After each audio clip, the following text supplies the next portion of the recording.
Kaixo, egunon, eta, eskerrik asko gonbidatzagatik. Lehenik eta behin, igual barkatu, igual enfokea ez nuen oso ondo ulertu, eta adibide praktikoak ekarri ordez, nik pixkat nire gogoetak edo ekarri ditut, eta hortaz pixkat itzen goitzuet. Azteko trebe, nor gara, zer gehan, nondik atera gehan.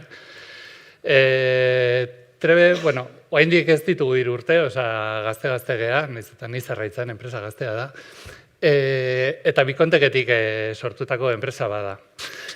Bikonteken, lehen Igor onda hemen, adimen artifizialen inguruan aspaldin lan egiten, talde bat bazen hizkuntza teknologien ingurun lan egiten, eta ja, batua, batzuk ezagutuko zuen, publiko jarri zan egin dela urte batzuk, gero ja jaularitzan itzuli etorri zan, hori bai jarri genuen, eta ikusi izan, zentro batetik, ikerketa zentro batetik, teknologia garatu bai, baina gero ja zerbitzua eman, soluzioa garatu eta hori dana, ez zala proposena ez. Orduan hor pixka begiratu genuen, ez genuen inguruan nola aukeraik aurkitu, eta trebe sortu genuen pixkat hori, zerbitzuak, soluzioak, ez da dana teknologia horren inguruan moldaketak eta gauzakin behar dira, eta pixkat hortik sortu zen, ez. Orduan, ze eskaintzen dugun, gehien bat hiru teknologiakin lan egiten dugu, itzulpena, transkripzioa, ahotsetik testura pasa, eta sintesia testutik ahotsera. Eta zer bereizten gaitu horrelako asko daude, hemen asko hitz egin da, handiak gaur egun dauzkaten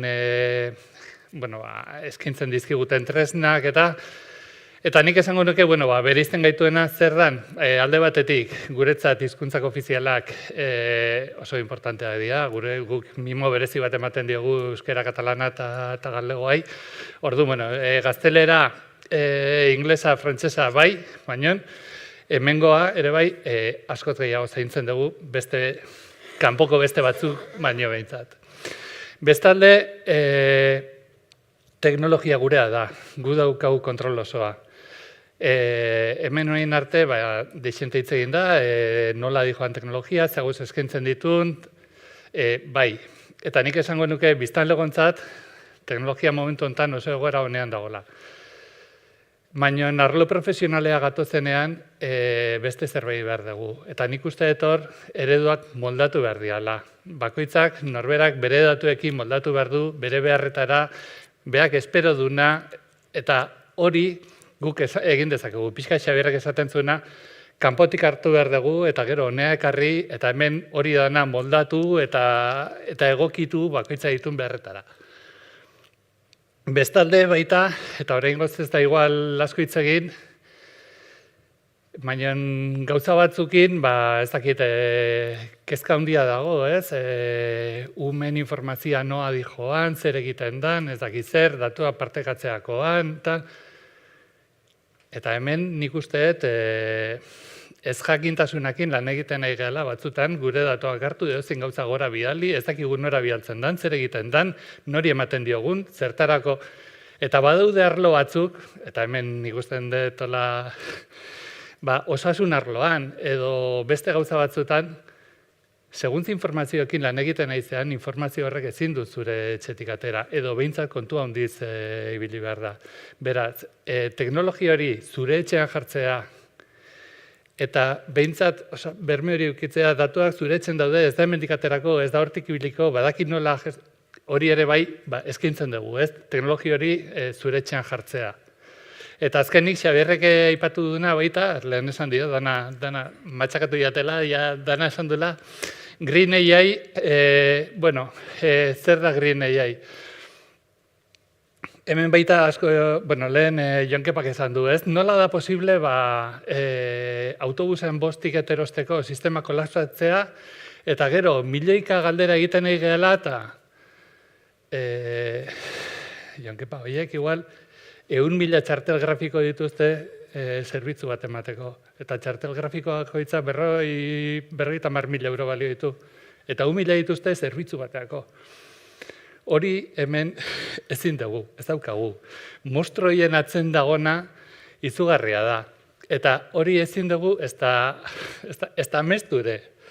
Orduan, guk zerbitzu horiek emateko eredu horien miniaturizazioa lantzen dugu. Osea, modelo txikiak egin behar ditugu, bezeroen etxean jarri izateko, guk transkripzioa itzulpena eta dana portatil batean egiten dugu, eta informazioa ez da hortik ateratzen, eta guk ez ditugu 100.000 txartel grafiko behar zerbitzu bat emateko, portatil batean eman daiteke.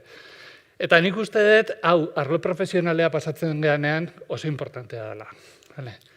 Bueno, hemen pixkat, oain arte gurekin nahi dian batzuk, eta, adibideak eta gauzak aurkeztu ordez, nik gaizki ulertu nun, eta erragati berriro barkatu. Baina, hiru gogoeta edo partekatu nahi nituen zuekin, ez? Eta lehenengoa da, arduraz jokatu behar dugula. Eta arduraz jokatu, bai, teknologia saltzen nahi ganak, eta bai, teknologia erabiltzen duenak. Hau asko gezautuko ez du, Gartnerren hype hoi. Ezautzen ez dezuen entzat, teknologia bat sortzen danean, izugarrizko espektatiba sortzen dira horren ingurun, ez? Eta fama kriston indarra hartzen du, aparroi, lehen hitz egiten genuen aparroi, ez? Eta, badirudi dana inda daola. Baina gero, sartzen geha, eta gurera ekartzen dugunean, hau gaizkite, hau kakaba da. Eta pasatzea, derrepente, honek ez du ezertako balio. Eta gero, jendeak atzetik jarraitzeu, eta pixkanaka lortzen da, pixkat hori hobetzea, eta pixkat irudi hori aldatzea, eta hortik urte batzuta ikustezu benetan horre balio zula, ez? Hori da pixkat historia horren. Orduan, hemen ikusten dana da, ez da punterik. Teknologia berez, esaten dugunen aukakaba da, eta ez du ezertako balio, teknologia berez hobetzen dijoa. Baina eske sortzen dian espektatibak edo jendeak espero duna alakoa da, orduan nik uste ardura esatetenean hortik dijoa. Guk esaten dugu, gu lehen, igual saltzera atera behar genuen, kontatu behar genuen adimen artifiziala zertzan, zer egin daitekeen, zer ezin dan egin. Gaur egun iaia erostea etortzen dira, baina erostea etortzen dira txori batzukin, ez dakitela, nik hau, eta bestean nahi dut. Ja, eta nik ere bai, eta nik uste gaur egun daukagun lana gehiago dela ezezkoa esatea. Eta niretzat ardura baita hori da. Jendeak hau esate izunean, ez, oraindik hau ezin da. Edo zure kasuan ezin da. Edo ze datu dituzu, edo zer egin daiteken, eta nik uste hori falta zaigula. Eta falta zaigu, alde batetik hori eskaintzen nahi garen hori. Nik uste ezezkoa esan behar dugula, gehiago. Eta beste aldetik ere bai, nik esango nuke, jendeak pixka gehiago ez dakit ulertu edo ikasi edo zerbait egin beharko lukela, jakiteko teknologiak zer ematen duen, eta ez dana sinisteko.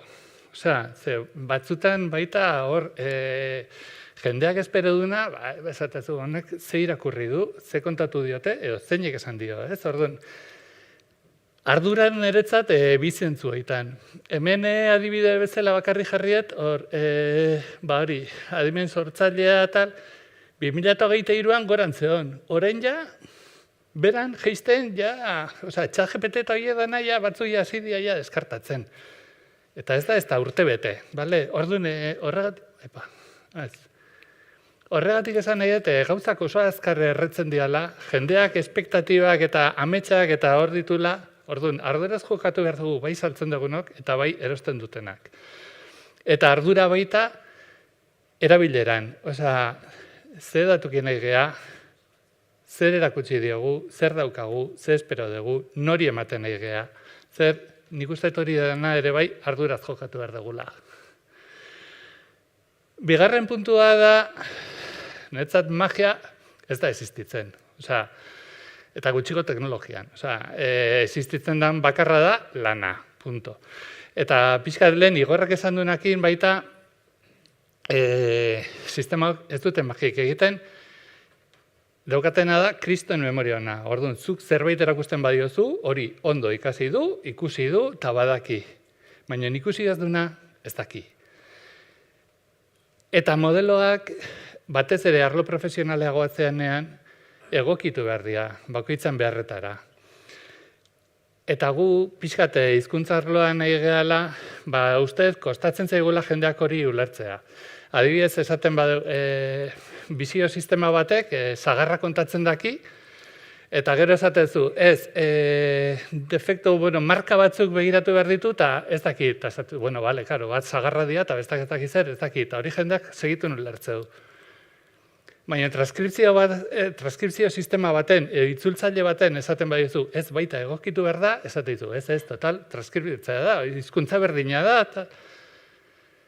Bale, baina adibidez, larrialdietako zerbitzu baten baldin bat zaude, eta jasotzen dituzun deia transkribitzen dituzu, eta gero horren arabera, ambulantzi bat bidali behar baldin badezu, ez dakiz zer, baserri, kale edo auzora, edo kale, auzo, herri, baserri, eta izen guzti horiek eredun barrun dituzu, edo bidali dezake ambulantzia Euskaldunora.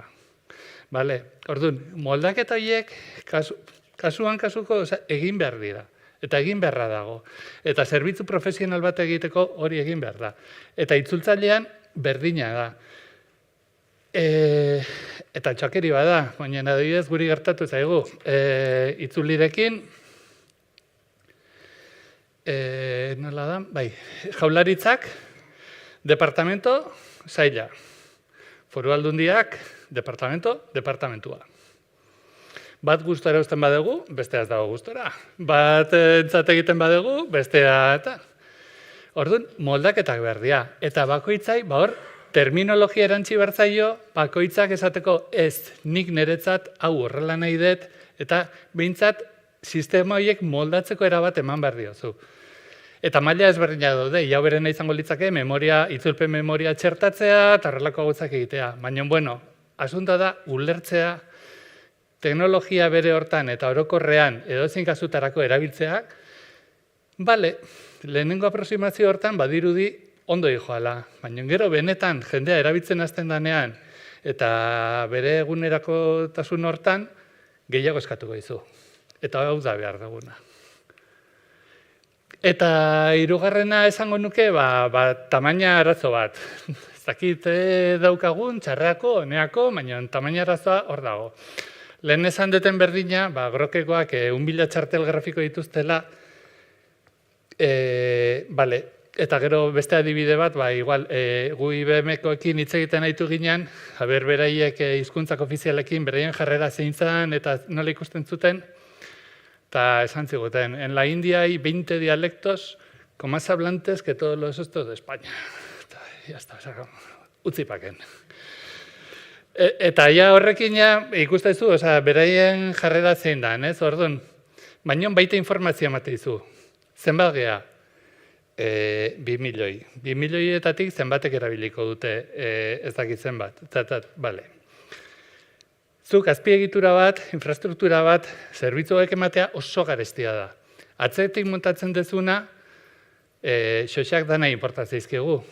Orduan, xoxak kontutan auki behar dituzu. Ezin dezu horrelako klaster bat montatu, milioi bat erabiltzaileentzat.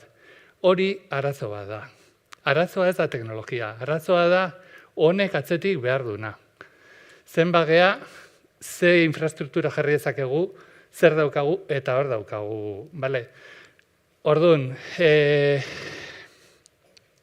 lehen baita esan da modun, nik uste oso egoera honen gaudela,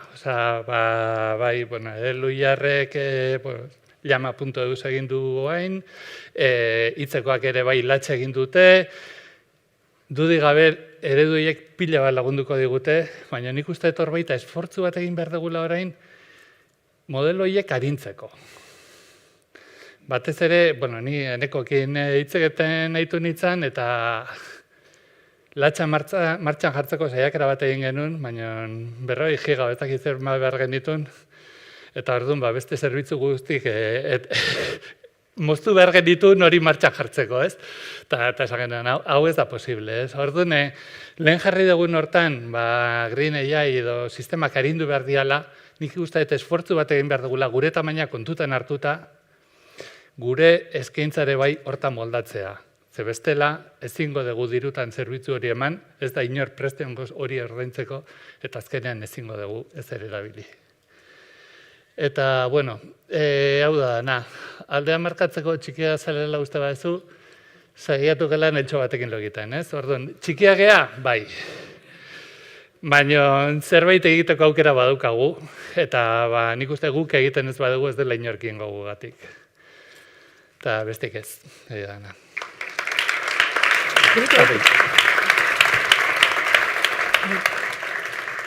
Hortxe, bai. Bueno, Xabier entzun dugu, Treberi buruz hizketan, orain Karolin Philipsen txanda da, PIK Digitaletik dator. Karolin, nahi duzunean, zurea da hitza.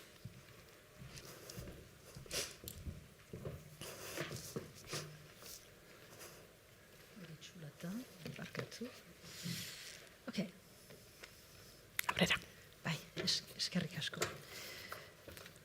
Beraz, egunon, euskara da nire laugarren hizkuntza, beraz, akats batzuk edo akats asko egiten baditut, barkatu lehenik.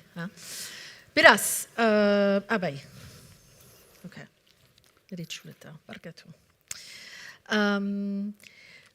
Behar ba ezagutzen duzu nire burua kantari bezala. Eta hemen egoaldean, etortzen naiz kantatzeko, baina ez hain beste lan egiteko. Baina, duela 25 urte sortu dut agentzi web bat, eta beraz beti bizia gara, bidarten, eta beraz, egiten dugu web horriak eta baita ere aplikazioa erabiltzen ditugu duela diarenik 10 urte, big data teknologia, Elasticsearch, ezagutzen bali baduzu, Splunk eta abar. Lan egiten dugu Frantzia mailan, ez hainbeste hemen Euskal Herrian egoaldean, eta bereziki baitere militar industrialan aplikazioa sortu ditugu mugikor sareak kudeatzeko. Beraz, baita ere merkataritza elektronikoan sektorian lan egiten dugu. Eta han baditugu hainbeste arazoak soluzioak aurkezteko. Beraz, baita ere kalitatea eta bar. Eta txoin. Beraz, badugu klienta bat, baditu beraz 50 bitxi dendak, eta badu animaliko arazo bat bere estoka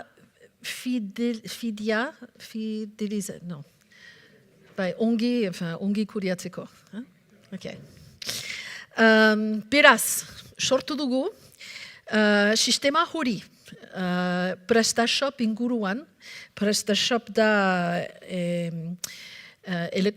merkataritza elektronikoaren web logiziala, eta inguruan izan dugu hainbeste beraz software zubiak eta. Eta zoritxarrez, badituzte estoka, ez dakit nola kuriatzen dituzte, baina dendetan oso azkarra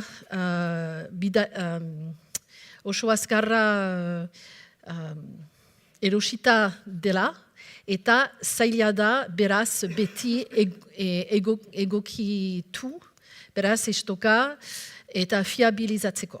Beraz, ezarri dugu, ezarri dugu adimen artifiziala, eta aintzinetik, adibidez, bazen gutienez eskaira bat egunero ezin zuten aurkitu nun zen produktua edo behar zuten telefonoarekin bai baduzu edo baduzu. Eta ezarri dugu beraz machine learning eta gure aplikazioa beraz begiratzen du eta gogoratzen du nun zen produktua atzo, nun zen produktua duela bi aste, nun zen produktua duela hilabete bat. Eta egiten du, beraz, statistikoak eta konparatzen du eta proposatzen ditu, beraz, leku bat nun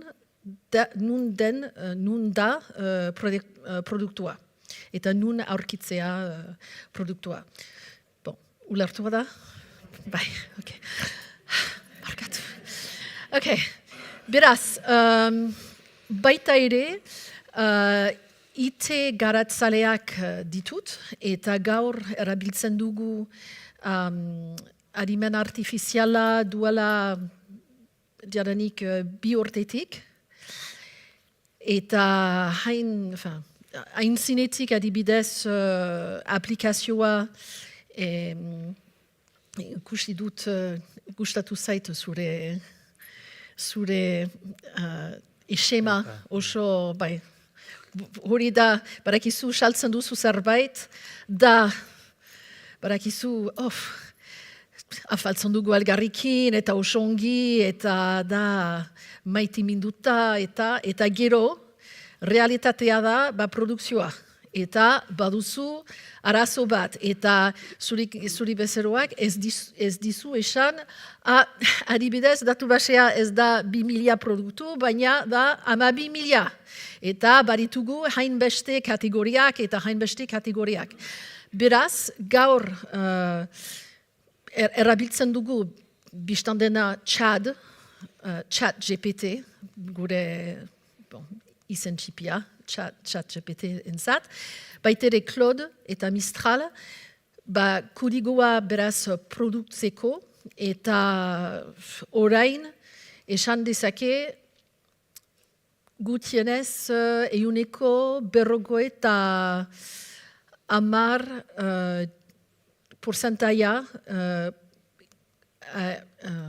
garatzen dugu.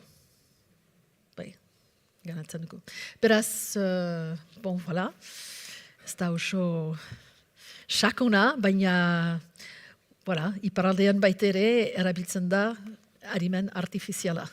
Bon, voilà, esker.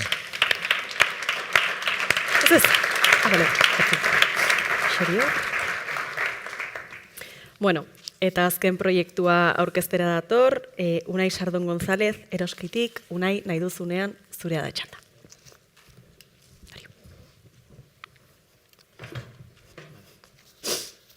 Mila esker, gonbidapenagatik.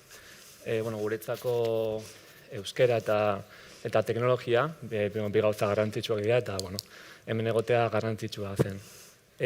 Unai Kanterorekin etorri gara aurkezpena egitera, Unai Kantero ke botikan dator, eta beraie lagundu ziguten soluzioa garatzen. Gero sakonduko dugu puntu honetan. Bideo txiki batekin hasiko gara. Albakin bada. Eroski, 1969an sortu zen 7 kontsumo kooperatiba txiki elkartu zirenean. Eta urteek aurrera egina ahala, kooperatiba izaerako talde nagusi bihurtu da Espainian. Inspirazio sozialeko proiektu horrek evoluzionatzen jarraitu du gaur egun arte. Langilea enpresaren jabea da, eta kontsumitzailea bazkide, enpresa sortzen denetik, eta kooperatibako erabaki organoetako kide ere izan daiteke. Proiektu kolektiboarekin eta gizartearekin duen barne konpromiso handia da, Eroskiren kultura kooperatiboaren ezaugarri bereizgarrietako bat. Hori dela eta, hainbat ekimen sortu dira. Hala nola, Eroski Consumer kontsumitzaileari informazioa emateko kanala. Elikadurari eta ohitura osasungarriei buruzko ikasleentzako hezkuntza programa, edo bere sare komertzialean zero zabor lortu duen lehen banaketa katea izatera eraman duten programa solidarioak. Eroskik osasunarekin eta jasangarritasunarekin duen konpromisoa bere estrategiaren erdigunean kokatzen du. eta etengabe evoluzionatzen ditu zurekin merkataritza ereduaren ardatz nagusiak horri erantzuna emateko. Freskoen espezializazioan nabarmentzen da. Produktu sorta zabala baitu, aukera handiagoa izateko eta tokiko produktuen aldeko apustu sendoa egiteko. Gainera, aurreztea errazten duten proposamen berrietan sakontzen du. Dendak gero eta lehiakorragoak eta erakargarriagoak dira, eta kanal orotako esperientzia osoa eta koherentea eskaintzen diote bezeroari hainbat formatutan. Kontsumitzaileekiko harremana estutu egiten da, Eroski Klub leialtasun programari esker.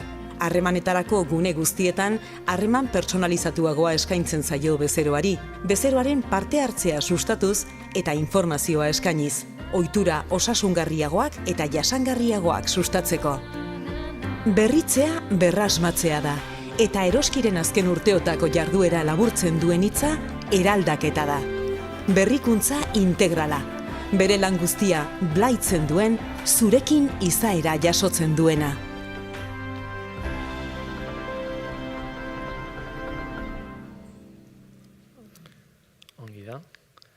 Ez ditugu bideoan agertu diren gauza guztiak berriz errepikatuko, baina uste nuen interesgarri izango zela misioa, bizioa eta balioen gainetik azkar pasatzea. Bereziki plan estrategiko berria dakagulako, 24-26 urteetarako, eta nabarmentzeko misioaren aldetikan garrantzitsua dela guretzako ingurunean aberastasuna sortzea. Eta horregatik egiten dugula tokiko 2000 ekoizleekin, eta baita ere bezeroen gana 35 milioi baino gehiago baita ere helarazi ditugu hainbat deskontuen bidez. Bizioaren aldetikan guretzako garrantzitsua da bezeroen denda gogokoena izatea, eta hala izaten jarraitzea, bereziki presentzia dugun eremuetan, bereziki estatuko ipar partean, non kuota gehien duen enpresa garen, ia 100 batekin. Balioei buruz 4 puntu garrantzitsu. Erantzunkizuna ekonomiarekiko eta bezeroekiko, leheno esan dudan bezala.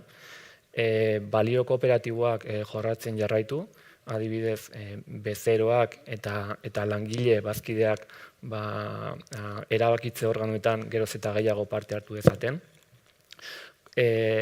Bezeroen, hornitzaileen, erakundeen eta ekosistema guztiaren konfiantza izaten jarraitzea. Eta azkenik berrikuntza, bideoan erakutsi da, berrikuntza zeinen garrantzitsua den eta izango den guretzako. Eta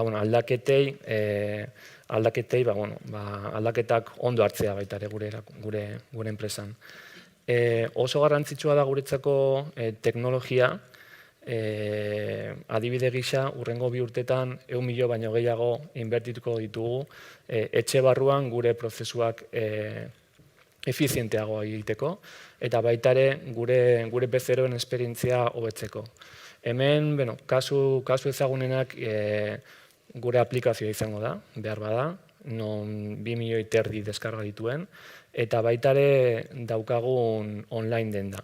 Nazioarte mailan sari asko jaso dituen azkeneko urteetan, sektoreko online denda onena bezala. Eta online dendaren inguruan, eta hau garatzen jarraitzeko genuen erronka handienetariko bat zen, nola bezeroak hartatu, era digital batean eta era natural batean. Eta erantzuna keborekin lan egiten jo genuen, asistente virtual bat, non adimen artifizial generatiboa erabiliz, bezeroen galderak erantzungo zituen. Erantzunak oso zehatzak dira, eta bere alakoak. Edonork ikusi dezake, online dendara joan ezkero, hor elkarrizketatu dezakezute asistentea, eta gomendatzen dizuete egitea nahiko harrigarria delako. Nola posible zaion eskatu ze produktu beharko nituen lagun batzukin afari osasuntsu bat egiteko, eta esango dizkit produktuak, adibidez. Berrikuntza maila hau garatu genuenean ekainean nahiko aurreratu izan zen, eta hemen Unai Kanterok behar bada argituko diguen pixkat tripetan zer zegoen. Kaixo da nahi, aprobetxako lehenengo publizidade pixkate iteko. Orduan Anderrek esan bezala Kebo Teknologizetekan nator, ni eta Javi nire lankidea hor daula.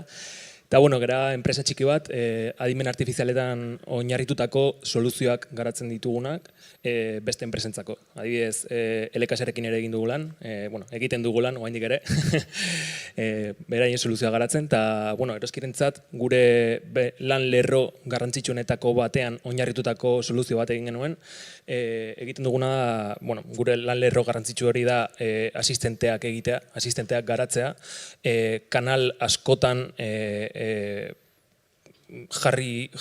normalean kanal askotan jartzen ditugu, adibidez eroskirentzat web asistente bada, baino beste kanal batzuk ere erabiltzen ditugu, hala nola telefonoa edo WhatsApp bidez edo Telegram bidez, eta egiten duguna, erabiltzen dugun teknologia ChatGPT da, normalean, eta guk eskaintzen duguna da balio erantzi hori, ChatGPT hori zehatza izateko.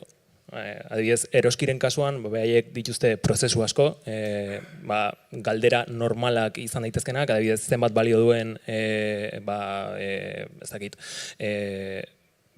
erosketa bat etxera ekartzeko, ez? Galdera hori egiteko ChatGPT-eri basea, zu ChatGPT sartuz gero eta galdera hori egiten baldin badiozu, ezin dizu erantzun, ze eroskiren informazioa ez du bere baitan. Orduan guk egiten duna da, enpresaren informazioa sartu bere esparruan, eta informazio hori erabiltzen daki bezeroei erantzun zehatzak emateko. Eta egiten duna da, web horri batean panel bat sortu, eta eroskiri, kasu honetan, eman genion boterea, behaiek nahi duten informazio guztia sartzeko, eta informazio horretan oinarrituta erantzunak emateko. Baita egin genuena produktu datu base oso handia dute eroskin, 40.000 produktu baino gehiago dituzte, orduan RAG bidez lortu genuen erantzuna ematea, produktuen araberako informazioa ematea, ez? Egiten baldin batzuk galdera bat, ze laranja dituzuen adibidez, oso zaila da datu base hain handi batean datu horiek aurkitzea, eta orduan egiten duna da, RAG deitzen den teknika bat erabili, zeina asko ez esplikatzeko teknikoki, egiten duena da Google bezalako bilaketa bat, ez? Ez du egiten bilaketa bat oinarrituta justo hitz zehatzetan, baizik eta gertutasunean oinarritutako bilaketa bat egiten du. Orduan, horretan oinarrituta, erantzun guztiak emateko gai da, era zehatz batean, eta hori da gure enpresan egiten duguna, eta eroskirekin egin genuena, beraien asistentea sortzeko. Asistenteari galderak ahotsez naiz idatziz egin dizazkioke, eta hizkuntza askotan ere erantzunak emateko gai da, naiz eta basea gaztelerazkoa izan, tradukzio eta sistemekin egiten duguna da, erantzun hori traduzitu aukeratutako lenguaiara, eta horren bidez lortzen dugu asistente poliglota bat izatea, nola baita esateko, eta komunikazioa erraztea edozein bezarentzat. Horrela da. Zauze gehiago zaltzen nahi duzun. Zino beto esplikatu dezula, nik uste berriz ere probatu nahi ezkero, web horrian sartuta hor igorritxo bat agertuko da, eta horrekin hitz egiteko aukera izango dezute. Eta gero bukatzeko oso harin ze maitzak izan ditugun, ikusi dugu udaratik ona bihurketa tasa igo egin dela, 1% batean, eta hori asko da. Baitare asistentearekin hitz egin duten bezeroen 190tik gora esan digute oso pozik daudela esperientziarekin, eta baitare azpimarratzekoa da errepikagarritasuna. Eta honekin esan eduguna da, garatu dena, hainbat plataformetan kokatu genezakela hainbeste lanik gabe. Vale? Osea, oso azkar esplikatuta bai WhatsApp batetan, o baita telefono bidez, adibidez. Eta oneraino izango litzateke.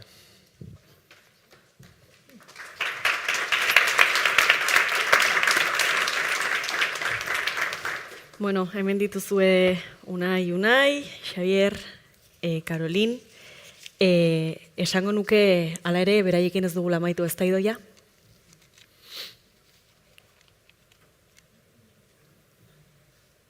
Bueno, Idoiak ez nago entzun, antza, izu Idoia, ez dugu amaitu beraiekin, ez Hala da. Adibide hauen inguruan zalantzarik baduzue, orain duzue galdetzeko aukera. Mikroa hartu dezakezue, pantailako QR kodea irakurrita egin galdera, eta streaming bitartezkoek zuzenekoaren txata erabili. Bueno.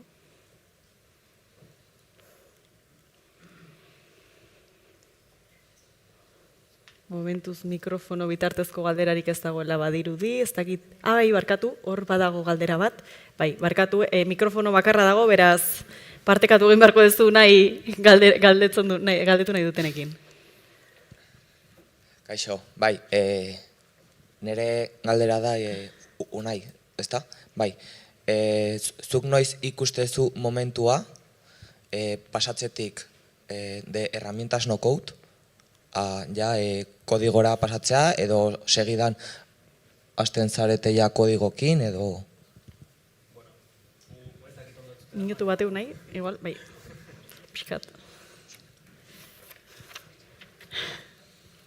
Bueno, gu zuzenean kodearekin egiten dugu lan, azkenean gure enpresan garatzaile guztia gara ingenieroak, orduan zuzenean kodearekin egiten dugu lan, baina bai aurkitu gara enpresa askorekin zeinak kodigo gabe egiten duten lan, eta guri etorri dira laguntza eske limitazioa dauzketelako erraminta horiek. Osea, azken baten limitazio horiekin aurkitzea naturala izaten da, normalean, eta limitazio horiekin aurkitzerakoan etortzen dira gure gana laguntza eske. Orduan, nik uste limitazio horiek ikusi, eta momentu hori da beste urrengo mailara igotzeko momentua. Nire ustea baintzet, nire esperintzatik. Zakit bestelako galderari dagoen, edo zuen artean ere, galderaren bat egiteko aukera aprobetxatu nahiko zenuketen, besteen proiektuak ezagutzeko, eta bar ez dakit, ikusten dudanagatik, momentuz ez dago aparteko galdera gehigarririk, hala ere, aprobetxatuko dut agian zuei ere galdetzeko, ez? Jabetzaren asuntoarekin ze topo egin duzuen eta nola izan den zuen proiektuen kasuan, nik uste atera direla zenbait gauza, ez? Zuk ere Xabier momentu batean aipatu duzu datuen jabetzaren asuntoarekin eta besarekin eta hausnarketa bat egongo litzatekeela. Orduan, zuen tresna garatzerakoan, ze errokekin topo egin duzue, ze erantzun eman dizkezu enpresei, zakit horri loturiko erantzunen bat batik izango zenuketen. Sistema hauek askotan esan du datuekin ikaste dutela, ez? Orduan,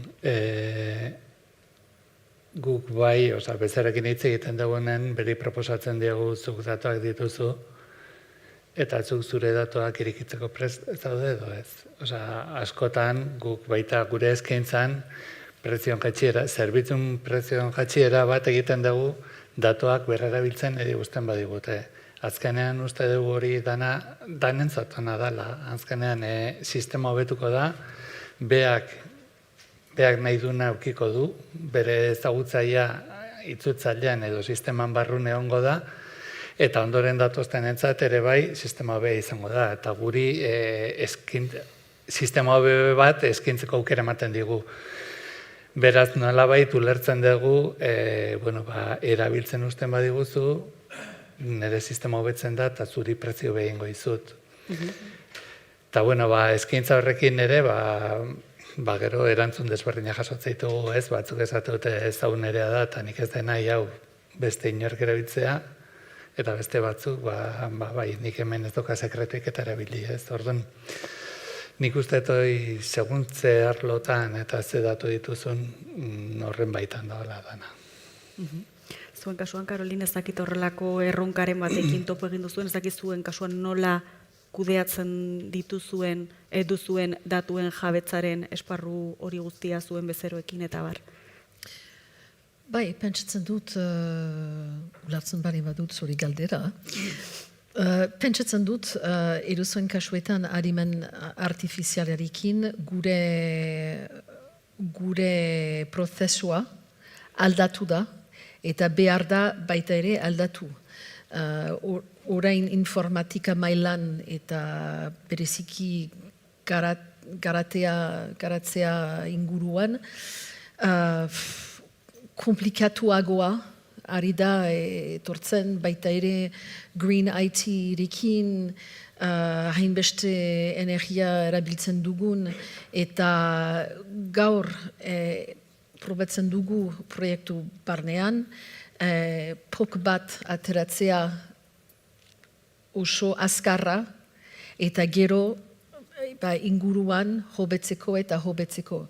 Eta duela 5 urte, ezin genuen hola lan egin POC bat ateratzeko hain komplikatuagoa zen adimen artifizialerik gabe. Ulertu dut, zure galdera? Bai. Segur izateko, Eta zuen kasuan Unai, ez dakiz ze erronkarekin egin duzuen topo, are gehiago zuen kasuan ere Unai, abertze ezakit bezeroek eta zuen soluzioak garatzerakoan ere hori datuen jabetzaren kasua, delikatua izanik nola kudeatu duzuen. Gure kasuan, adibidez, izan da enpresa bat adimen artifizialean oinarritutako soluzioak egiten dituna, bai izan dugula erronka bat, datuen jabetzan oinarritutakoak, batez ere, gu hasi ginen ChatGPT bezalako modeloekin 2020 urtean lanean, beraz, hasieratik gabiltza horrekin lanean, eta adibidez, hor dagoen erronka nagusiena da, erronka ez da, baina bai garela pixka bat influenziatuta ChatGPT egiten duen enpresa horren baitan gaude, ez? Behaiek gora egiten badute, gu ere gora goaz, eta hor bai daula pixka bat, erronka bat gure aldetik, ez? Euskal Herri alden garatzeko modelo bat irekia dana, eta modu hortan gu bezalako enpresak gora egin dezakegu beste enpresa batzuen baitan egon gabe, ez? Bai dala, beste enpresa batzuen baitan egotea ez da ere txarra, ze oso azkar egiten dute aurrera, eta azkartasun horri baita, olatu hori hartzen dugu, ez? Eta behaiekin goaz, eskutik helduta. Orduan, izan dela ChatGPT-ren boom hau asko benefiziatu dugu guri baita, baina bai, eta beste aldetik baita bezeroak izan ditugu, beraien datuak sensibleak izan da ez zutena nahi olako zerbitzuak erabiltzea. Orduan, hor bai daula arazo bat, ze, karo, erabili daitezken zerbitzuak, orain darenak eskura, ez dira ChatGPT eta bestelako zerbitzuak bezain onak. Orduan, erronka hor dago nik uste horrelako zerbitzuak garatzean onak direnak eta erabilgarriak direnak, baina enpresa txikien baitan eta batez ere datuen jabetza konserbatzeko modukoak direnak, ez? Gure datuak ez bidaltzea estatu batuetara, ez? Prozesatuak izatzeko eta edo zer gauza egiteko gure datuekin, eta datu sensibleak dituzten enpresentzat proiektuak garatzeko baliabideak ematen digutenak, ez? Modelo horiek garatzea erronkan ikuste gaur egun. Eta zuen kasuan nahi nola kudeatu ez du, badirudi, erabiltzailea gara, ez agian zuen bezero nagusia zentzu baten, eta badirudi datu horiek agian ez direla, ez dutela zertan izan enpresa batek izan ditzaken bezain sensibleak, azkenan gure kontsumo ohiturez eta barrari gara, nola kudeatzen duzu datu horien jabetza eta nola zer erronkekin egin duzuen topo? Oso gai potoloa da, ez? Alde batetik, Unaik esan du, ez? Datuak erabilgarriak izatea, eta baditugu 80. hamarkadako sistemak, datuak bilatu egin behar dira eta eskuragarri egin, baina hori gauza bada, eta bestea da datuak nori utzi eta nori laga. Eta guk bezero bezala, hori garrantzitsua, erabaki garrantzitsua da. Adibidez, daukagun, keborekin daukagun botak, ezin du irakurri bezero baten historiala. Horreraino ez da sartzen, ohandikan, horrela erabaki genulako baita ere. Zenen guretzako bezeroen datuak, kasi esango nuke daukagun gauza baliotsuena dena. 6 milioi eroski klub txartela baino gehiago daude hor kalean, eta familia askoren kontsumo ohiturak guk dazkagu eta guk erabilinetan ditugu jendeari gauza pertsonalizatuagoak eskaintzeko. Orduan, nori utzi datu horiek, nori, nola, hori oso gai potoloa da. Gero badaude soluzio estandarragoak, Copilot adibidez, enpresan Copilot jarri ezkero, suposatzen da hor Microsoft, eta horrek hor badazkala segurtasun kapa asko eta baina zerbait ad hoc garatu ezkero, kontu handia auki behar da, ze datu utzi enpresari soluzioa garatzeko. Zoragarri, eskerrik asko lauei parte hartzeagatik, zuen soluzio buruzko aurkezpenak emateagatik, eta solasaldiekin jarraituko dugu. Esker. Esker.